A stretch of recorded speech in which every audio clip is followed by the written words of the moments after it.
जय हिंद साथियों, मैं चंदा। आपका स्वागत है A&S GKGS रिसर्च एकेडमी में।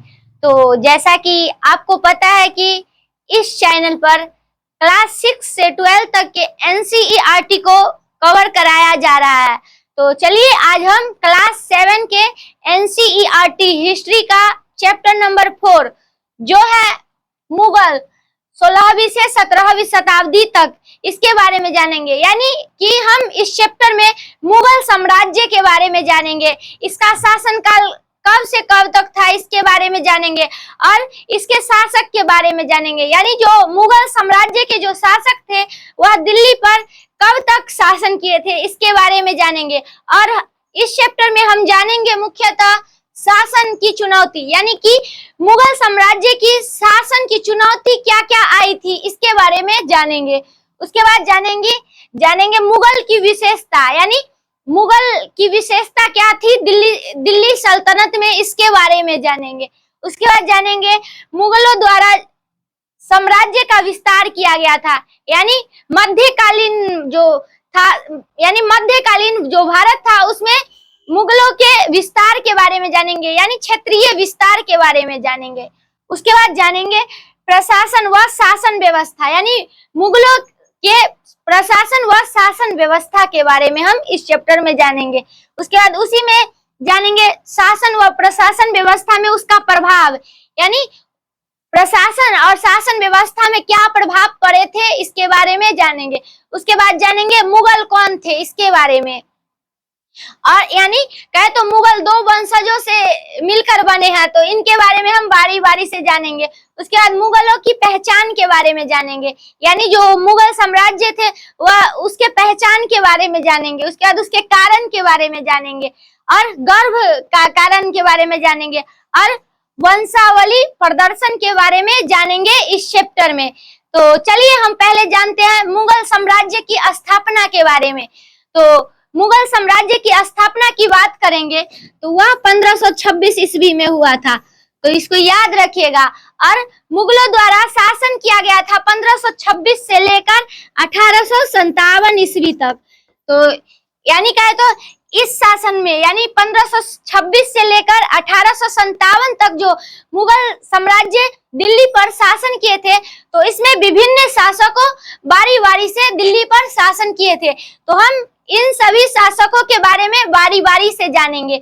उसके बाद जानेंगे मुगल साम्राज्य के प्रथम शासक की बात करेंगे।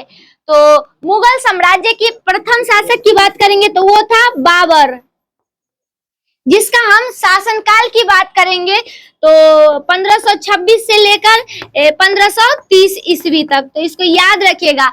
उसके बाद हम मुगल साम्राज्य के अंतिम शासक की बात करेंगे, यानी कहे तो अंतिम शासक। तो अंतिम शासक थे बहादुर शाह जफर, तो इसको याद रखिएगा।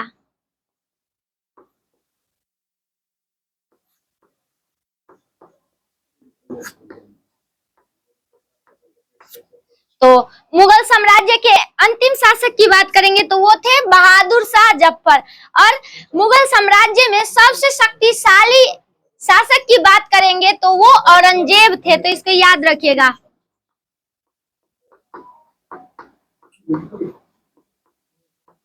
यानी कहे तो इन्हीं तीनों जो थे मुगल साम्राज्य पर अत्यधिक, यानी कहे तो विशेष रूप से शासन किए थे। तो प्रथम शासक थे बाबर, उसके बाद अंतिम शासक थे बहादुर शाह जफर, और सबसे शक्तिशाली, यानी मुगलों साम्राज्य में सबसे शक्तिशाली शासक की बात करेंगे तो वो थे औरंगजेब, जो दिल्ली सल्तनत पर 1707 ईस्वी में से शासन करना शुरू किए थे। तो इसको भी याद रखिएगा। तो चलिए अब हम टॉपिक की ओर चलते हैं और टॉपिक के बारे में जानते हैं। तो पहला टॉपिक है शासन की चुनौती, यानी जब मुगल साम्राज्य की स्थापना हुई थी तो उसको शासन की चुनौती बहुत ज्यादा देखने को मिली थी, जिसमें हम कहे तो भाषा, यानी विभिन्न भाषाओं की चुनौतियों को देखने को मिला होगा। यानी कहे तो दिल्ली पर मुगल साम्राज्य से पहले और भी विभिन्न यानी वंश के लोग शासन किए थे, तो उनका भाषा की बात करेंगे तो उनका भाषा भिन्न था और मुगल साम्राज्य के भाषा की बात करेंगे तो इसका भाषा भिन्न था। तो इसमें मुगलों को बहुत बड़ा चुनौतियों को झेलना पड़ा था। तो कभी कभी भाषा मुगल साम्राज्य के शासकों को समझ में नहीं आता था। तो इनकी सबसे बड़ी चुनौती भाषा संबंधित थी, तो इसको भी याद रखिएगा। उसके बाद हम जानेंगे मुगलों की विशेषता के बारे में, इसका विशेषता क्या था, तो इसके बारे में हम जानेंगे। तो मुगलों की विशेषता की बात करेंगे तो मुगल जो थे वह विभिन्न यानी दिल्ली पर विभिन्न शासकों द्वारा विभिन्न विशेषता यानी विभिन्न रूप से शासन किए गए थे, विभिन्न विशेषताओं को दिल्ली में लागू किए थे। तो यही था इनकी विशेषता। तो इसके बारे में हम बारी बारी से इस चैप्टर में जानेंगे। उसके बाद जानेंगे साम्राज्य का विस्तार, यानी कहे तो मुगलों द्वारा साम्राज्य का विस्तार किया गया था, विभिन्न विस्तार किया गया था, जिसमें हम पहले जानते हैं 16वीं सदी के विस्तार के बारे में। तो जो 16वीं सदी था उसमें मुगलों द्वारा उत्तरार्ध में यानी कहे तो दिल्ली और आगरा के क्षेत्र में विभिन्न विस्तार किया गया था। यानी दिल्ली और आगरा के जो आसपास के जो क्षेत्र थे उस पर मुगलों के द्वारा विस्तार किया गया था, यानी क्षेत्र का विस्तार किया गया था, बढ़ाया गया था। तो इसको याद रखेगा। उसके बाद 17वीं सदी की आते आते मुगलों जो थे वह पूरे उपमहाद्वीप पर यानी कि भारत के पूरे उपमहाद्वीप पर के क्षेत्र में अपना विस्तार शुरू कर दिया। यानी कहे तो 16वीं सदी जो था उसमें दिल्ली और आगरा के आसपास के क्षेत्र पर मुगलों द्वारा विस्तार किया गया था। वही जब 17वीं शताब्दी आई तो मुगलों द्वारा पूरे उपमहाद्वीप पर विस्तार किया गया, यानी अधिकार कर लिया गया था मुगलों के द्वारा। तो इसको भी याद रखिएगा। तो इस मुगल का क्षेत्रीय विस्तार यही था, या कहे तो साम्राज्य विस्तार यही था।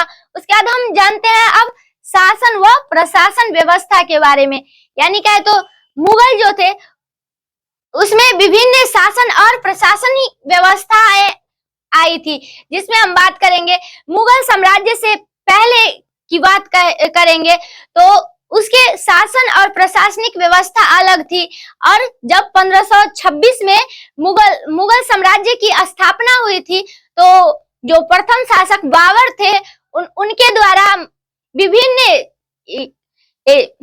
नीतियों को लाया गया था। यानी दिल्ली पर जब वह अपना शासन करना शुरू किए थे तो विभिन्न प्रशासनिक व्यवस्थाओं को चालू किए थे ताकि लोगों द्वारा अच्छी तरह से शासन किया जाए। यानी कहे तो मंत्री जो थे वो अच्छी तरह से दिल्ली के आसपास के क्षेत्र पर शासन कर सके। तो इसलिए इसका प्रशासनिक व्यवस्था अब मुगल अपने अनुसार बनाते थे। तो इसको भी याद रखिएगा। उसके बाद हम जानेंगे, यानी कहे तो मुगल जो थे वह प्रशासनिक व्यवस्था बनाए थे तो उसके आने वाले यानी आगे आने वाले शासक को उस प्रशासनिक व्यवस्था से कठिनाई होती थी, या कहे तो उसके जो पीछे यानी मुगल से जो पहले जो शासन करते थे उनको भी प्रशासनिक व्यवस्था में कठिनाई होती थी। तब जाकर यानी मुगल के जो शासक थे वह अपने अनुसार प्रशासनिक व्यवस्था को चलाना शुरू किए थे। तो उसके बाद यानी कहे तो जब मुगल के बाद प्रशासनिक व्यवस्था आई थी, यानी कहे तो मुगल के बाद जो शासक आए थे यानी बाबर के बाद जो शासक आए थे उनको मुगलों के द्वारा जो शासन व्यवस्था बनाई गई थी तो उसके जो नियमों को मानना अछूत मानते थे, जिसमें हम बात करेंगे लाल किला की। यानी मुगल साम्राज्य जो थे उनके द्वारा लाल किलाएं बनाई गई थी, जिसमें हम आज भी बात करेंगे। यानी लाल किला की बात करेंगे तो लाल किला जो है वह मुगलों के साम्राज्य के द्वारा बनाया गया था। और इस पर यानी हमारे प्रधानमंत्री आज भी स्वतंत्रता दिवस और गणतंत्रता दिवस पर दिल्ली में झंडा फहराते हैं। तो ये भी हम मुगल के नियमों को मानते हैं, तब जाकर हम दिल्ली के लाल किला पर झंडा फहराते हैं। यानी उसके नियमों को पालन करते हैं हम, तभी जाकर हम आज झंडा फहराते हैं, तो इसको याद रखिएगा। या लाल किला की बात करेंगे तो वह मुगलों के द्वारा बनवाया गया था। वही हम ताजमहल की बात करेंगे तो ये भी मुगल साम्राज्य के द्वारा ही बनवाया गया था मध्यकालीन भारत में, तो इसको भी याद रखिएगा। उसके बाद हम आगे जानते हैं मुगल कौन थे, यानी हम मुगल साम्राज्य के बारे में बात किए, उसमें अब हम जानते हैं मुगल कौन थे। तो मुगल जो थे वह दो वंशजों से मिलकर बने हैं, यानी दो वंशज। तो एक माता की तरफ से और एक पिता के तरफ से, तो हम इनके बारे में जानते हैं वह कौन कौन से वंशज थे। तो हम माता की तरफ से बात करेंगे तो माँ के तरफ से मंगोल शासन के उत्तराधिकारी मुगल थे, तो इसको याद रखिएगा। माता की तरफ से मंगोल के उत्तराधिकारी मुगल थे और पिता की तरफ से बात करेंगे तो तैमूर वंशज के उत्तराधिकारी थे, तो इसको भी याद रखिएगा। तो मुगलों द्वारा किस वंशज को माना गया, अब इसके बारे में जानते हैं। यानी मुगल जो थे वह दो वंशजों से मिलकर बने हैं, एक मंगोल और एक तैमूर। तो जो मुगल जो साम्राज्य के शासक जो थे वह मंगोल कहलवाना पसंद नहीं करते थे, यानी कहे तो पहचान में आ गई। तो हम जानते हैं पहचान में, यानी कहे तो मुगल जो थे वह मंगोल कहलवाना पसंद नहीं करते थे और वह तैमूर वंशज कहलवाना पसंद करते थे। तो ऐसा क्यों, तो अब हम कारण के बारे में जानते हैं। तो मंगोल जो शासक थे वह उनकी छवि की बात करेंगे तो भारत में उनकी छवि अच्छी नहीं देखने को मिली थी, यानी कहे तो भारत में वह नरसंहार किए थे, यानी बहुत ज्यादा खून खराबा युद्ध मंगोल शासकों द्वारा भारत में किए गए थे, जो बिना गलती की सजा मंगोल शासकों द्वारा भारत के लोगों को देते थे। बहुत ज्यादा नरसंहार का देखने को मिला था, इसलिए जो मुगल थे वह अपने आप को मंगोल कहलवाना पसंद नहीं करते थे, तो इसको भी याद रखेगा। उसके बाद वह क्या कहलवाना पसंद करते थे इसके बारे में जानते हैं। तो वह तैमूर कहलवाना पसंद करते थे, यानी वह कहते थे कि हम गर्व से कहते हैं हम तैमूर है। तो इसके बारे में जानेंगे, गर्व का कारण, इनका गर्व करने का कारण क्या था तैमूर होने पर। तो तैमूर जो थे वह दिल्ली पर 1539 में शासन किए थे, तो इसलिए यानी कहे तो तैमूर के जो वंशज के जो शासक थे वह बहुत ज्यादा शक्तिशाली थे, तो और विभिन्न युद्धों को अपने अनुसार करना पसंद करते थे, यानी कहे तो विभिन्न शासकों को युद्ध में हराते थे और दिल्ली पर कब्जा किए थे 1539 में, तो इसको भी याद रखिएगा।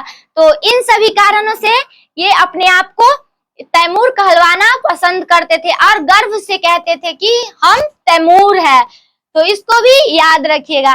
उसके बाद हम जानते हैं मुगलों के वंशावली प्रदर्शन के बारे में, यानी कहे तो वंशावली प्रदर्शन क्या होता है। तो आज के ही हम बात कर लेते हैं। तो वंशावली के बारे में हम कैसे जानते हैं, यानी हमारे जो पूर्वज की बात हम तो कहानी के माध्यम से जानते हैं, तस्वीर के माध्यम से जानते हैं, ये मेरे ये थे वो थे, इसके बारे में तो हम तस्वीर के माध्यम से जानते हैं।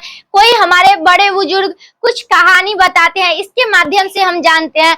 तो उसी तरह इसका वंशावली प्रदर्शन की बात करेंगे तो वो था तस्वीर के माध्यम से जानते थे ये तैमूर के वंशज है, यानी कहे तो मुगल जो थे वह तैमूर के शासकों द्वारा विभिन्न तस्वीरों को खिंचवाते थे और उसको प्रदर्शन के लिए रखते थे। यानी कहे तो हम अभी की ही बात करें तो हम तस्वीर को खिंचवा लेते हैं और दीवार पर प्रदर्शन करते हैं, यानी उसको सजाते हैं अच्छी तरह से। तो उसी तरह जो मुगल जो थे वह तैमूर के साथ तस्वीर को खिंचवाते थे और प्रदर्शन करते थे ताकि हमें लोग तैमूर के वंशज मान ले, तो इसको भी याद रखिएगा।